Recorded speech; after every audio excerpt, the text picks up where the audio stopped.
Hi friends, ఇప్పుడు ఇదిగో పంచమ అధ్యాయం కృష్ణుడు అర్జునుడు బొమ్మ భగవద్గీత, శ్రీమద్ భగవద్గీత కర్మ సన్యాస యోగం కృష్ణ చైతన్య సహిత కర్మ. దీంట్లో మనం ఇప్పుడు 7వ శ్లోకం చెప్పుకుందాం.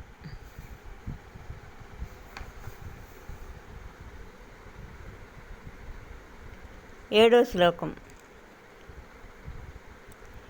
ఏంది? ఏడో శ్లోకం, యోగయుక్తో విశుద్ధాత్మ విజితాత్మ జితేంద్రియ సర్వభూతాత్మ భూతాత్మ కుర్వన్వపిన విష్యతే. అంటే దానికి అర్థం చూడండి.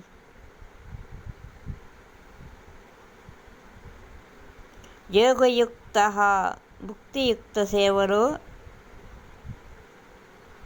మగ్నుడై ఉండు వాడు విశుద్ధ ఆత్మ. అంటే ఇప్పుడు దానికి 7వ దానికి మన శ్లోకం చెప్పాము, దానికి మొత్తం అర్థం చూపిస్తా. ఇప్పుడు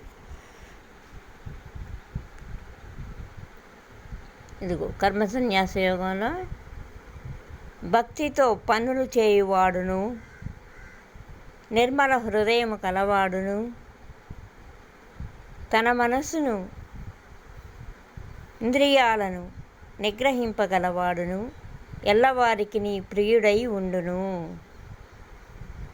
ఎల్లవారును అతనికి ప్రియులై ఉందురు సర్వదా పనిచేయుచున్నను. అట్టివాడు ఎప్పుడును బద్ధుడు కాడు. ఇంకా ఉంది దీనికి అర్థం చూడండి, కింద భాష్యం కూడా ఇచ్చాడు.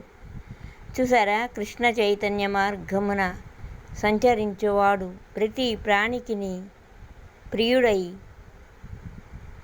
ఉండును. ప్రతి ప్రాణియు అతనికి ప్రియమై ఉండును.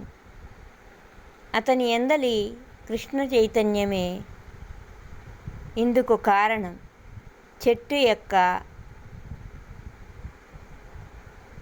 ఆకులను, లొకలను, కొమ్మలను చెట్టు కంటే భిన్నములు కానట్లు అట్టి వ్యక్తి ఏ ప్రాణియును కృష్ణుని కంటే భిన్నుడని భావించకూడదు.